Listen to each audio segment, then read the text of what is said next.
really good class already assigned, and waiting on a few more things that may go a little bit later into the day. But right now we have 18 guys signed. Really good class, 7 Ohioans. I'd like to kind of go through each of these guys as we go through the press conference, but this is a group that a bunch of these guys jumped in early on, and they give us a great support to our already strong team. But I'm going to just start off alphabetically and go through some of these guys. I really feel strongly about the Armstrong twins, the year that they had, coming from a great program in St. Ed's. Obviously what they did as a team this year, and they led the way. Guys have been tremendous in terms of their development throughout their high school career, and you're seeing them play their best football, and we're very excited about them. Mylan Graham, we recognized him early on in the process. Brian did a great job of building that relationship up. We think he gives us a lot, and it has a really bright future ahead of him. Max LeBlanc is at the Baylor School. His family is from Canada and Montreal. Really talented young man. Came down from Canada, and had to make the transition to a school where he was on his own, but really did a great job when he was there. His film is tremendous. We think he brings a lot of versatility to the team. Miles Lockhart is a corner that I actually saw play live. He's going to be a nickel for us as well.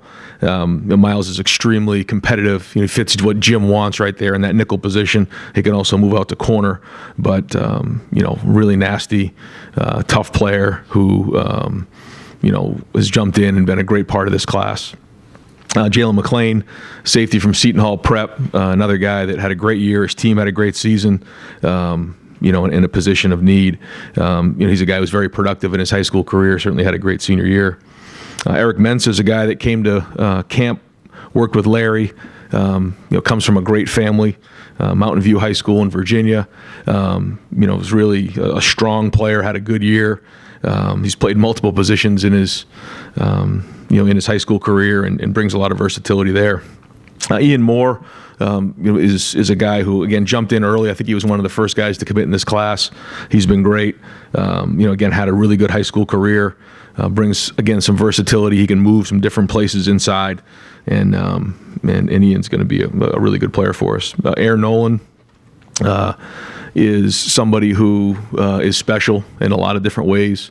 The way that he conducts himself, the way he handles himself, and he has very high end. He's very athletic. And he's going to be the leader of this team. James Peoples is a dynamic running back who, again, has had a great high school career. He can do multiple things. He's strong. He's got great change of direction. He can catch routes out of the backfield. He's going to be a dynamic player, and I think going to make an impact early on his freshman year. Peyton Pierce out of Lovejoy in Texas. This is a guy who, he wrestled. He's, done so much for his team. He'll play quarterback. He's very versatile and has done a lot of things. He comes from an unbelievable program and great family. He brings a toughness, hard hat mentality, and, we're very excited about him. Leroy Roker from Bishop Rowe down in Fort Myers is someone that we got on late. Had a really good senior year, and that's, we've had some, good luck with guys who we've evaluated late. I evaluated them their senior year. Again, guy who's very productive down there, and a huge addition to the back end. Aaron Scott was a huge addition for us. Aaron, Tim Walton did a great job recruiting Aaron. He had a great season this year. He played quarterback when he needed to. They started off, kind of rocky this year, and then brought their team all the way to the state finals. Big time player out of the state of Ohio. That's going to be a big part of our future. And Garrett Stover is, out of Big Walnut here, cousins of Cade Stover, brings the same type of mentality that with Cade. He'll play linebacker for us or safety, has some versatility there, but again, really, really talented player that is going to be a big part of our class. Gabe Van Sickles, another one that, we looked at late. Justin evaluated him. We see a really athletic guard who could possibly move into center, but very athletic and has a huge upside. Bryce West is out of Glenville. Bryce, we offered early on in the process. Coach Ginn was a big part of the process, and he's one of the best corners in America. Huge addition to the back end. Sam's William Dixon is a local guy who has some versatility. He was listed as an athlete at one point, but now we're going to start him at running back. He's been at a bunch of our practices recently, coming by and watching. Brings again versatility. He can move around, do some different things with him. And then Demarion Witten is listed as a tight end, but he can do a lot of things. He played wide receiver recently in the U.S. Army game down in Texas and had 3 touchdowns, was the MVP. Really dynamic, out on the perimeter. So those are the guys right now that we have signed. We're still waiting on a few other guys to kind of see how that goes. That may go on, later into the day or into the night. But those are the 18 guys, and our guys and staff did a great job with these 18. Thank you, Coach. We're going to open up the questioning. Far left, Brendan Gulick, Buckeyes now on that side. Coach, I want to ask you specifically about Demarion and his skill set. I know you like his versatility and his speed. What is it about that kind of player who lines up in so many different places for a team that needed him to do different things that allows you to project what you think you can get out of him when he comes here? Yeah, it started early on when Coach Ginn had him as a young player and told me this kid is special, and he said, he can be the best receiver in the country. And when he said that, you kind of take a step back, but you're seeing exactly what he's talking about. You watch him on the basketball court, and he's going to have to grow into play tight end if that's where he ends up, getting down in there. But you can do multiple things with Demarion, and like you said, it can be a matchup issue. But his length and his size and his ability to play the ball is tremendous. So again, Ted did a great job identifying him early on. We jumped on him early on, and you can see his ceiling is extremely high. As you've got to know both Deontay and Devontae, obviously the tape kind of stands for itself, but off the field, what impresses you about those 2 guys? It's the overall makeup. They have great work ethic. They played basketball when they were younger, and then they really just focused on football the last couple of years, and you can see the improvement, year in and year out, and then almost week in and week out, and they're becoming really good offensive linemen and football players. And sometimes you don't grow up playing the position. You have to grow into the position a little bit, and you're seeing that. And they're both bigger guys. They're long body types, and you just see them get more and more comfortable playing the position, understanding the technique and how to bend and get low. And they come from a great program, and they're well coached. So, all the above. Front row, Dave Biddle, 24/7 Sports. Ryan, in your estimation, is the recruiting on the offensive line and defensive line substandard for Ohio State standards? Why or why not? No, I mean, we try to, identify the guys that we think are the right fit for us, and we go get them. I'm really excited about the guys that we have. We think that, they really fit well with what we're doing on offense. And you have them in camp, you see them in camp, you see what they're going to do, and you project into what they're going to be. And then, ultimately you have to fit, the needs that you have. So, we always want to be the best in the country, and I think we have a great group coming in. And switching gears, do you expect to make any changes to your coaching staff after the season? Like I said to you before, we got this bowl game to play, and we're always going to evaluate it. And if there's any updates, then I'll give them at the right time. But we're always going to evaluate it after every season and go from there. Stephen Means, Cleveland.com. Ryan, with Air, obviously you guys had a quarterback at one point in this class that maybe was the foundation of this class, and then about a year ago you had to maybe pivot a little bit. Can you just take us through the timeline of identifying Air about April and why you guys zeroed in on him in that relationship? Yeah, we watched his film and saw the athleticism and just kind of a baller out there, making a lot of plays, state champ. He was high school teammates with Jelani Thurman, so we were down there some. I got to see who he was and saw all the people in the area and the school and the coaches talk about what a great player he was, what a great leader he is. And it doesn't take long when you talk to him, you recognize how mature he is and his approach, and that's a big part of it. So, we just love that part of it. We feel like he's got a really high ceiling, when he gets here, and looking forward to get to work with him soon. When you guys, you've gone through this a couple of times where you get a quarterback and then some things happen and you end up having to do it again. What's that process like when you lose the guy, and then are you reevaluating guys you looked at before? Are you looking at new options? How does that work? Yeah, I just think that, the way things are now with recruiting, there's just a lot of twists and turns along the way. I just think about when, even 5, 6, 7, 8 years ago, 10 years ago, somebody would commit, and the timing was their own, but then that was kind of it. You moved on. Now there's twists and turns along the way for a lot of different reasons. And so, you just have to work through those and figure out, who's the right guys for you at the time. And then, fill your 85. And that's what it is. But, there's a lot of twists and turns along the way. And now you have, you have the high school class, then you have the portal, and you have different parts to make sure your roster's right. If I can squeeze one more in. Obviously, he's walking into a room where there's now a quarterback competition that maybe nobody was expecting at this point. But with true freshmen who are expected to early enroll, and I know you've been through this before, but back in 2021, but what has to happen for a guy to be, as a true freshman in your experience, to actually be ready to contribute in year one in a way where you can look at him and go, okay, maybe he can be our starting quarterback? Yeah, you don't know till they get in and just start to, how quickly can they learn the offense and get used to it and learn from their mistakes. You can't replace experience, but some guys just, you just see it early on. They can handle the information. They can handle, what it takes. And, most guys, it takes a little time to get that figured out. A lot of guys want to come in and play right away because it sounds good and they're anxious, but that always isn't the best in terms of their development. But each guy is unique, and we get a better idea once we get going with spring practice. You ever had a lefty before? Yeah, I've had a lefty before. Yeah.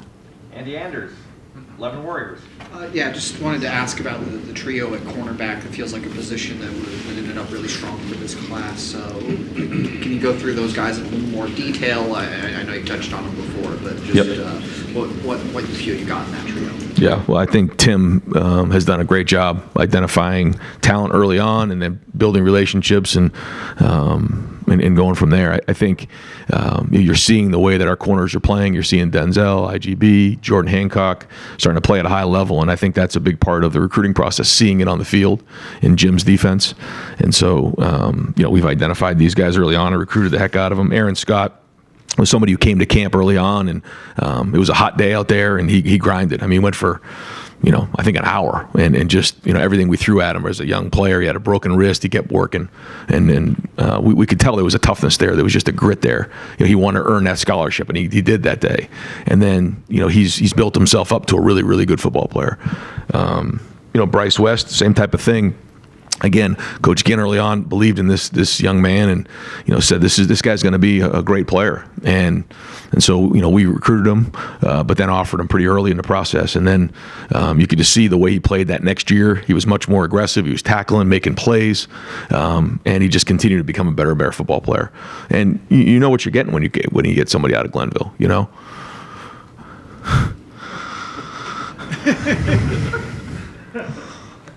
Really? Yes, really. It's real. There's pictures, there's video.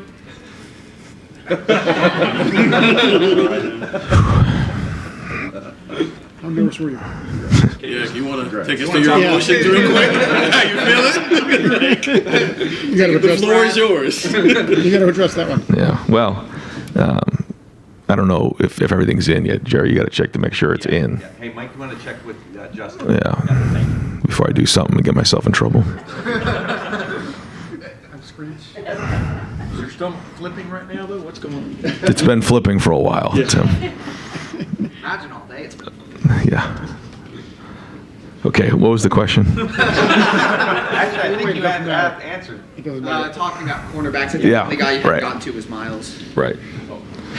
So, Bryce, and I go back to Glenville, and I got to give Coach Ginn so much credit for the way he develops young men there, and they understand what it means to be a Buckeye. They do, and that matters. Arvell Reese has come in and worked his tail off. I'm really excited about these guys, and Bryce West's going to be the next one.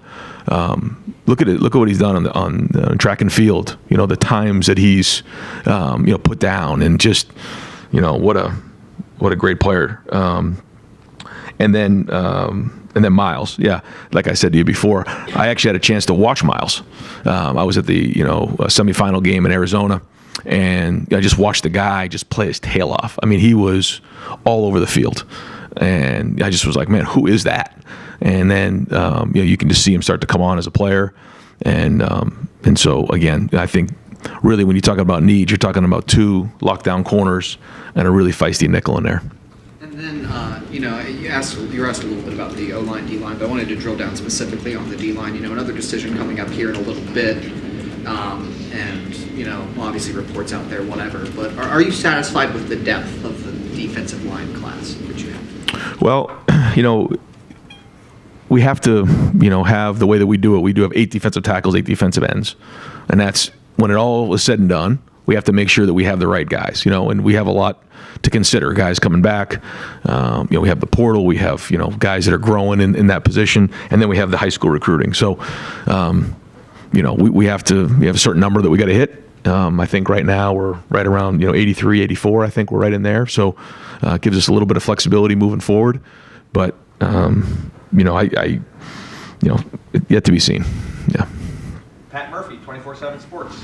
Ryan, when we were talking to Jack last week, he was talking about the Michigan game, like a lot of guys were, but he talked about growing up with it. Yeah. Not everybody you recruit from Ohio, but just how important, given kind of the last 3 years, is it to have more guys in the program that feel that walking in the door maybe before learning it?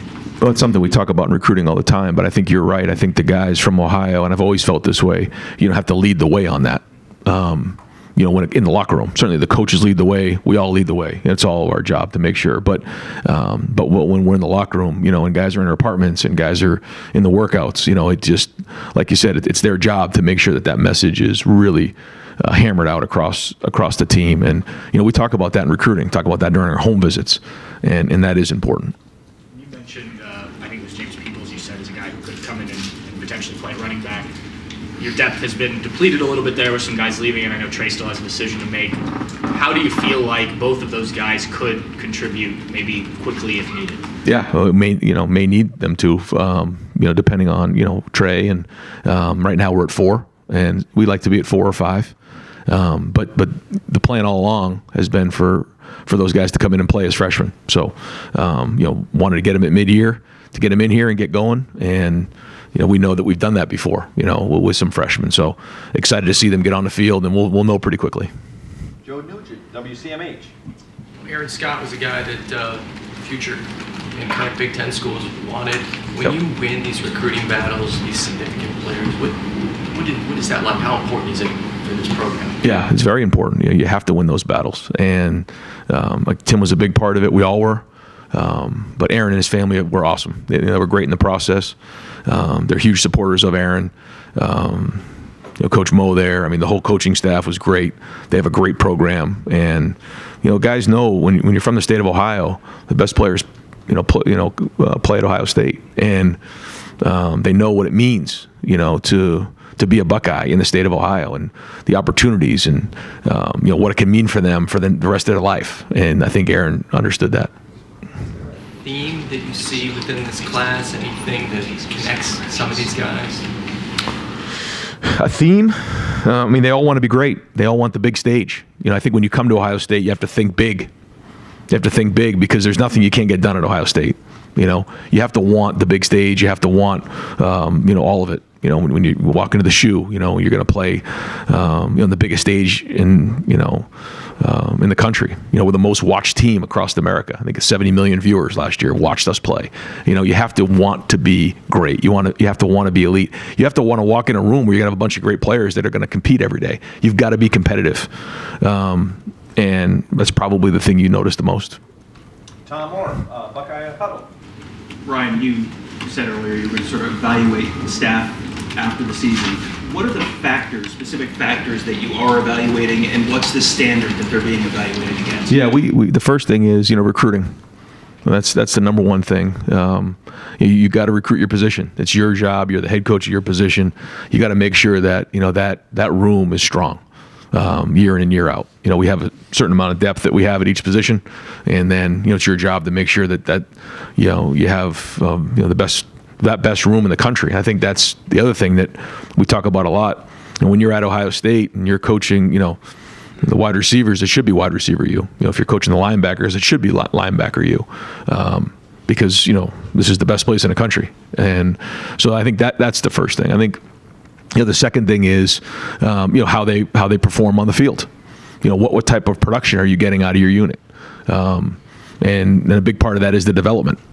When if you're recruiting really well, and then you're developing your players, then usually you're going to get production. And then the last thing is just what are you bringing schematically to the table? What are you putting your guys in a situation to be successful? And that's our job as coaches. Right next door, Jeremy Birmingham, the podcast.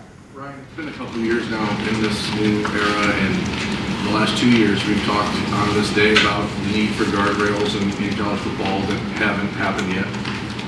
How much harder is this job than it was 2 years ago? Listening to Chip Kelly, obviously one of your mentors the other day, he had a lot of things to say about what he thinks college football needs to adopt or trend towards. Do you have thoughts on that? And how do they vary? I mean, where do you see this going for the game? I think it's a long conversation. I think there's a lot of different ways that we can look at it. I think the biggest thing is you just have to adapt to the landscape that's going on. I do think that, like you said, there's just been so many changes, and college football adapts very, very quickly. The way it was a year ago is not the same. The way it was 3 weeks ago is not the same. It is constantly changing. And so, we just have to adapt at a high level. But, we certainly all need to sit down and figure out, how we can, move forward in a direction that, like you said, has, guardrails and, what that all means. I think that's a challenge in college football because, if you put a bunch of coaches and ADs in a room together, they all come from different areas of the country. Their schools are very, very different. So I think, that part of it is a major challenge. But the number one thing right now is for us to adapt and move forward. As this cycle comes to an end and you start looking ahead to the next one, can you look ahead and see what the next speed bumps are? Or is there... Yes. What do you think those are? I just think right now it's roster management across the board and all the things that come with that. In making sure that you have a team, not a bunch of individuals, but also making sure that you're advocating for your players and they are getting what's fair. I think that's the big balance right now, and making sure that you're building something that's sustainable. I think that's all really important.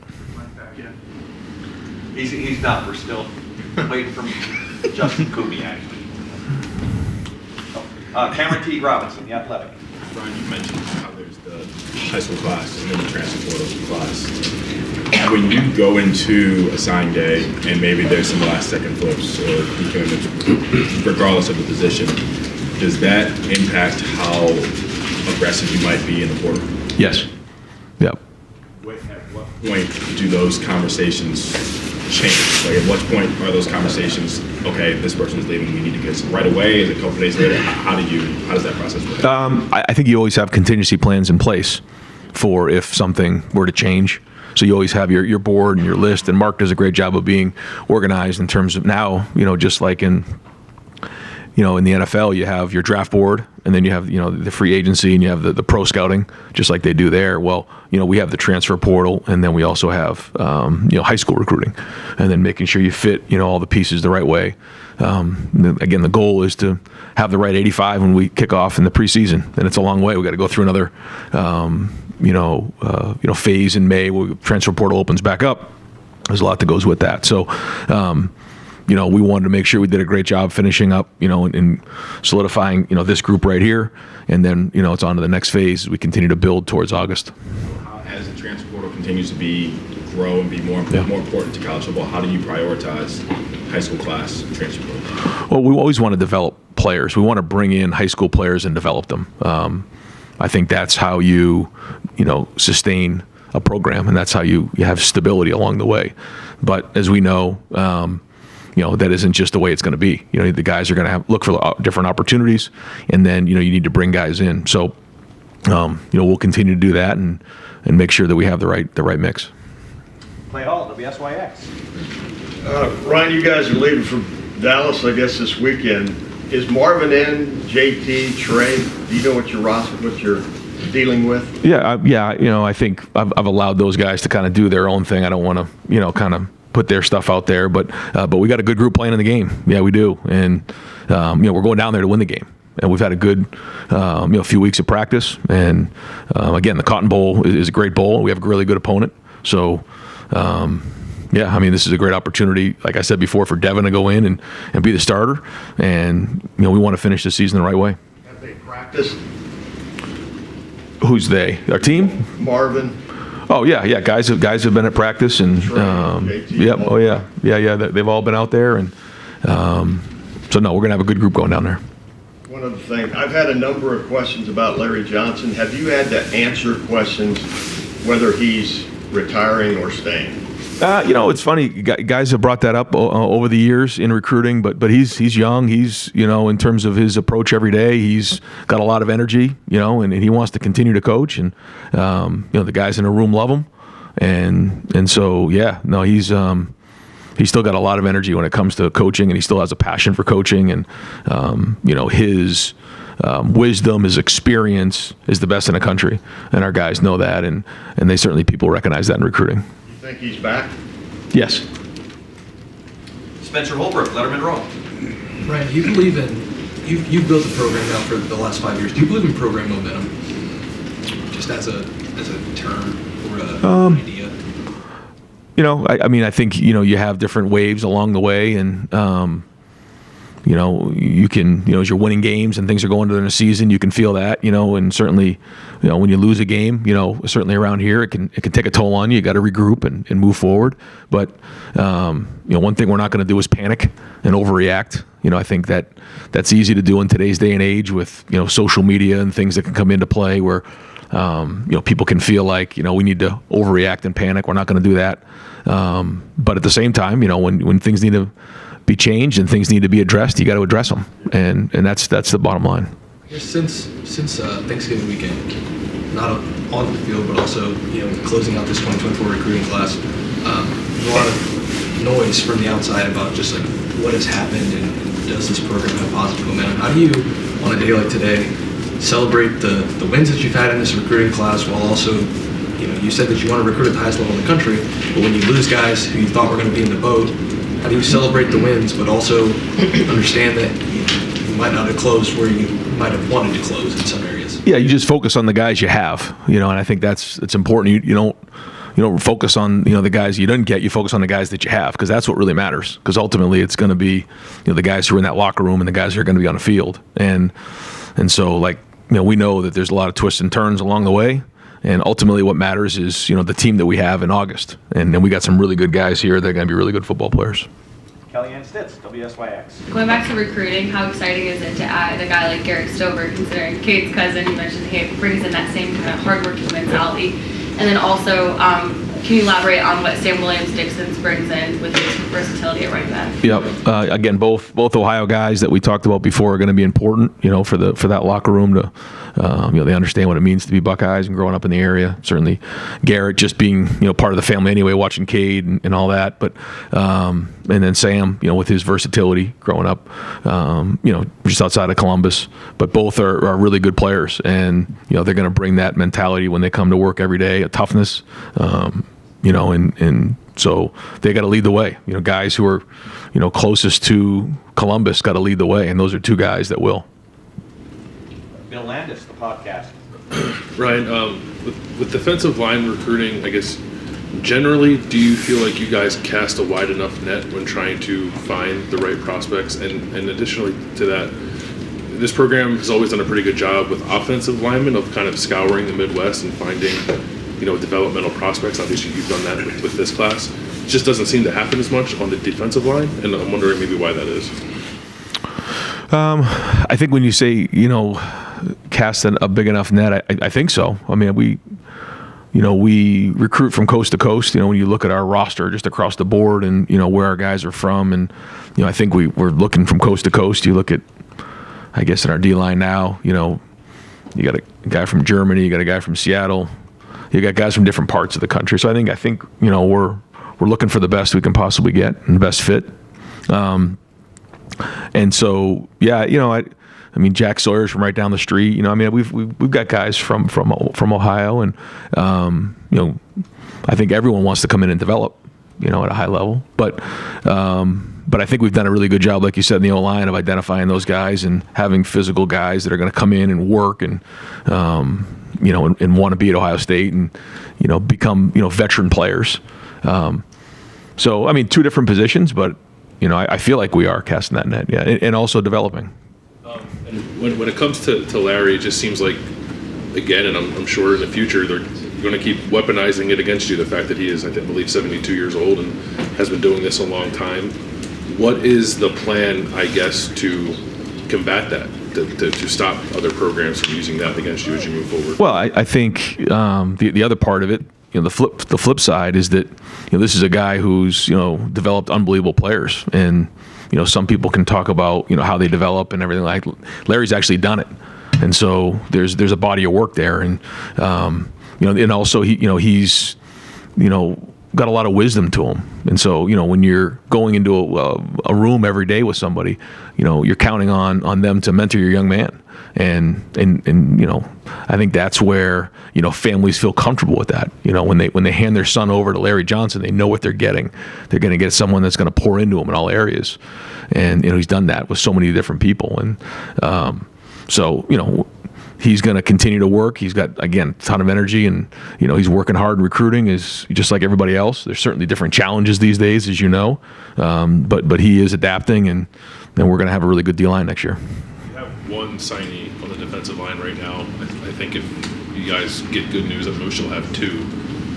It just doesn't feel like, I know you're waiting on some guys that were currently on the roster to make some decisions, and that complicates things, but I guess generally with this class and the last couple of classes, do you feel like you've hit the number and quality of defensive linemen you need to? Yeah, I do. And I hear what you're saying. I think when you look at the guys that we have right now in our numbers, it's 8 and 8, and then we'll look at what these guys are going to do. We have some guys who are really talented who are playing as sophomores and juniors, and if they decide to come back, that's they take up a lot of the Then you also have Kenyatta, and you have Caden, and you have Mitchell, and these guys are all really good players that are going to play next year as well. So for a young player who wants to come in and develop and work through and work into the lineup, it's a great opportunity. But ultimately, it's going to come down to what's on the field. And if we have to look in the portal, if there's a hole, we'll do that as well. But no, I feel like right now that room is a good room, and it's a little bit going to be year to year in some different spots because of the way that things shake out in the portal and recruiting right now. So I feel good about that room, but we'll keep looking at it and make sure that we got the right group in August. Nathan Barrett, Cleveland.com. We haven't talked to you since Kyle's decision became public. Just anything that you can say as to ways that you think you could have handled that better, or how surprised were you at the way that sort of went sideways? Yeah, I'm gonna just keep the conversation private between us, but and I really don't want to get into it because I don't think it serves anybody any good. I think Kyle was very well respected here.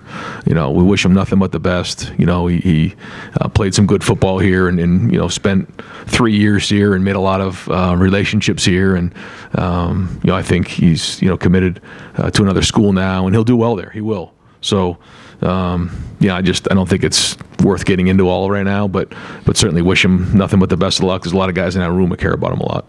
That decision then led to a lot of speculation as to how much you guys would get involved in the transfer portal with the quarterback. How did you look at that, approach that, and ultimately what, I guess, decisions have you made about that? Yeah, I think that competition is very, very healthy. I think Lincoln's really been coming on. Excited to see Air get going here this spring.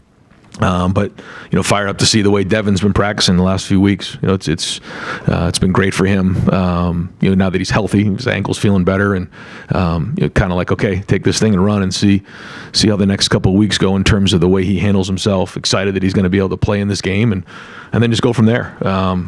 But Devin was real close, going into the season. And so this is going to be an awesome opportunity for him to take it and run. And so excited to see that. And, And again, I think the guys have seen, what he's been, the last couple practices have been very good. But also, Lincoln and Air, I mean, these guys are talented young men who want to get on the field. I guess specifically, what are you seeing from Devin right now that you like, maybe especially relative to what you were seeing when you made the decision that Kyle was going to start? Well, you're seeing. You wait to get into the game to kind of see it all. But I think it's just the experience of getting more and more reps under your belt. But also, when you're with the ones and you're with the starters all the time, I think you can play maybe a little bit more freely and not worried about making a mistake. And so that's been good to see. Ooh, okay, Mark, we pause for yeah. Okay. All right. Okay, pause. You guys want me to answer some questions? Go to your boy.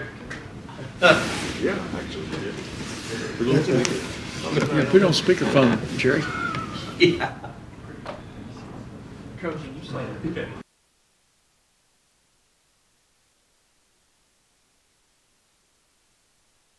Of what you can get done in terms of the portal and everything else. I know class is starting in January. Do you expect one or two portal people to be with you when class starts in January, or is that still a possibility? I guess? It's definitely a possibility. Yeah. We're looking at it hard, and we're recruiting guys, and we have a visit window there in January right before classes start. So, we wanted to, do a great job finishing today, but we've been, once the portal opened, we've identified them, and a big part of it is making sure we have the right fit, and part of the process is you don't have a time to get to know who these guys are. So sometimes you bring them on visits and you learn about who they are. You make sure it's the right fit, and then you go from there. So we're going to be all over it. Running back, you lose Evan, you lose Chip. From where we sit, we don't know where Trey stands. Seems like Dallin would come back, and you're adding two guys here. Just what do you do about that situation? How are you working to manage it, I guess? Is portal part of that? Yes. I mean, it could be, based on how things shake out here. But, again, let, Trey, he's going to, got a decision to make for sure. But we'll go from there and, kind of see how that goes. And that'll obviously have an effect on how that room looks next year. Dan Hope, 11 Warriors. Just to follow up on transfers, I mean, obviously there's been some schools that have added a lot of guys. You guys haven't added anyone yet. Do you feel like you guys are behind it all in that process? No.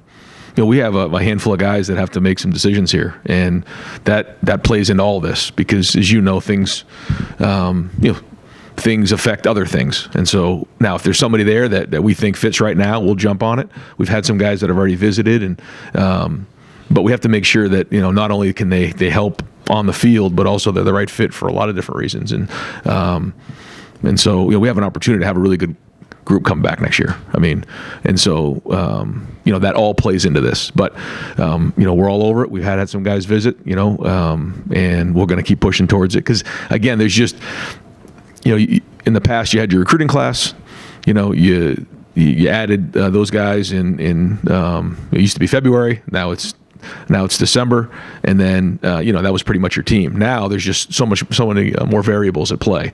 So we're just going to keep taking it 1 week at a time, and ultimately we want to have the best roster in the country in August. How do you strike that balance between recruiting guys in the portal while you still don't know what some of the other decisions are going to be? Yeah, it's all new. It's one of those things you try to do everything you can to have the best roster, but also, you have a team you want to manage and make sure that, you're making it competitive across the board.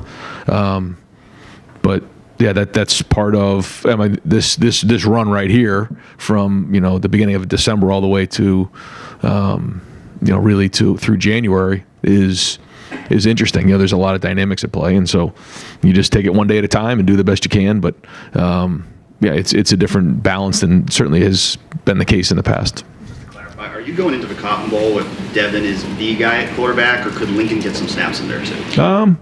The plan is to play Devin, and if the situation comes up to get Lincoln in the game, we would do that. But this is going to be Devin's game to play. Far right, Matt Parker, Letterman Road. Ryan, just by chance, was that phone call from Buford, Georgia? I can't comment on that. Okay. Well, It's worth a shot, right? Yeah. Until then, as it relates to finding guys late in the cycle, guys like Gabe Van Sickle and Leroy and things like that, what goes into scouting guys into their senior year? And do you have to look at guys with a different lens when it's super late in the cycle? Yeah. Yeah. And, you have to identify how they fit into the whole room, and whether it's a position or those type of things. And, we just see somebody who's a really good athlete, somebody who, when you watch the film, he's not playing, in terms of, he's not playing down in Texas or playing at, some of the bigger schools, but when you see him out there, you recognize him. He sticks out. He plays at a high level, and I think that he's going to transition really well into college football. All right, folks, we've got about 5 more guys that I need to get to for questions, but I also have a commitment for Coach at 1:15 with the Big Ten Network. So I'm going to pause this, Coach, if you don't mind. If we're going to go in and knock that out so we can get that done. We'll be back here in about 10 minutes. Okay, you got it. All right. Oh, really? Ryan, in this era, how has it become harder to hold on to guys late in the process and go like wire to wire with I know you've had good news lately, but some guys defecting, it seems like it's become more common in this era. Like I said, now it takes twists and turns along the way, and you keep swinging.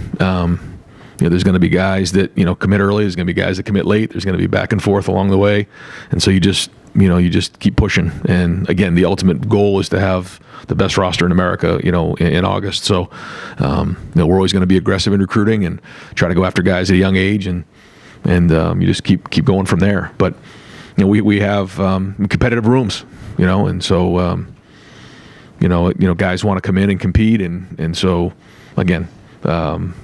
I think it's more and more a challenge year in, year out, but it's going to be like that moving forward, and we'll continue to recruit guys all the way to the end.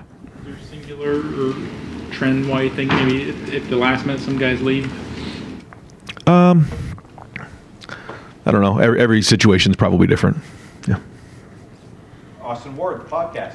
Ryan, I think you said right now you're working at a number around 83 or 84. Yep. So when 14 guys go in the portal, it seems like that probably had to happen.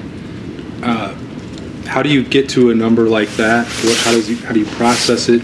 Were there any, maybe one or two were a surprise to you? What's the situation when you get to that point? How do you get to it? How do you manage it? Yeah, well, I think it was a little bit when you look at just the numbers of it all of COVID and just having an extra year in there, kind of got log jammed a little bit, and some guys that felt like as they looked at maybe some guys that could be coming back, or maybe their projection going into next year, they felt like they would have an opportunity to possibly get on the field sooner somewhere else, and so it's sort of become part of the process. And the thing about Ohio State is, we recruit obviously at a high level, and so when guys maybe don't get on the field in year 2 or year 3, they're probably going to have opportunities at other places, and there's no hard feelings. It's just, hey, this is part of college football, and wish those guys nothing but the best of luck, and still help them, with their transition of where they were going. And so, but you could tell coming out of last year, based on how many guys come back now, that we were over. Yeah. In the summer, I think maybe at Big Ten Media Days, you said, leave the calendar alone. There's been too many changes. Every time they've moved the signing day up, there's been unintended consequences. The way that this month is structured right now, with the portal, with NFL draft decisions, with recruiting, with coaching changes, with the bowl games, next year with the playoff, do you still think you just have to leave December like that? Or what? Assuming you could get your way, right? What would you want it to Well, the challenge is that a lot of these guys are coming at mid-year now, so you can't wait till January because classes start in January. So and if you push it back any further, now you're getting into the season. So it's not easy. It is chaotic. But as we sit right now, the way the calendar lays, I'm not sure. It could be done any other way other than maybe moving it up to the summer or to the spring. That's another set of problems. Exactly right. Exactly right. Yeah. Bill Rabinowitz, Columbus Dispatch. I don't know if can you comment on Jeremiah Smith and Edwick Houston? I can't right now. I know we're kind of. Okay. No. Can you then, in more generic Yes. terms, describe Yeah. what this day has been like for you? Because I can only imagine you literally buckled earlier. What has this day been like for you? I mean, the first beer is going to taste good. I can tell you that right now. Yeah, well, whichever one's the coldest. No, it's this is signing day, and when you have really good players, it's going to come down to the wire, and that's how it goes. And it's the most competitive environment there is in all sports when it comes down to signing day, when you're trying to get after some of the best players in the country, and so. That's just how it goes. But excited that we're able to add some big pieces here. I mean, how much true uncertainty was there this morning, or did it take you by surprise that there was talk of this guy maybe decommitting, and you did lose a wide receiver, but just, how do you kind of sum up the day? Well, there's a lot of variables in place now that weren't in the past. So there's a little bit more unknown than previously.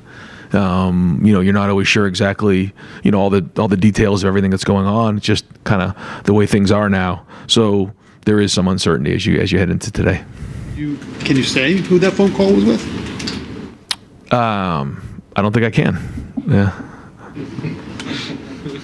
It was with a recruit. Tim May, the Tim May Show. Thank you, Jerry. Speaking of that, what you just touched on, how is it unseemly what's going on now where, you're trying to show a guy how you're going to develop him, blah, blah, blah. And by the way, Coach, how much am I getting? Yeah. Aspect of it. How much has that become the major aspect of it, or at least for the top tier talent without, I know you won't name names, but because we're under the impression a lot of this had to do a lot with that, in some form or fashion. I think it's become a bigger part of it every year, and the opportunity is become different, and so that's part of it that you have to figure. But you also have to figure your own team, your own roster, your own locker room as well. So there's a balance there, and I think we're all working towards adapting to that and making sure we find the right balance. And I would think some of the guys that, they've left this program in the last several weeks might have walked in and wanted a raise. I mean, for want of another term. I mean, that's fairly accurate, isn't it, too? I mean, in some respects. I mean, how do you deal with that part of it? Well, I think everybody, wants what's fair, and I think it's absolutely, fair for them to think that way. And so it's our job to advocate for them. But at the same time, there's only so many spots on the roster, and you have to manage it the best you can. Yeah. And one other quickie before I ask the last one. The only reason I asked is because I didn't get a chance to ask you this. Donovan Jackson, on y'all's last offensive play, trips over your center, you know what I mean? And the guy comes in, a little twist stunt and stuff.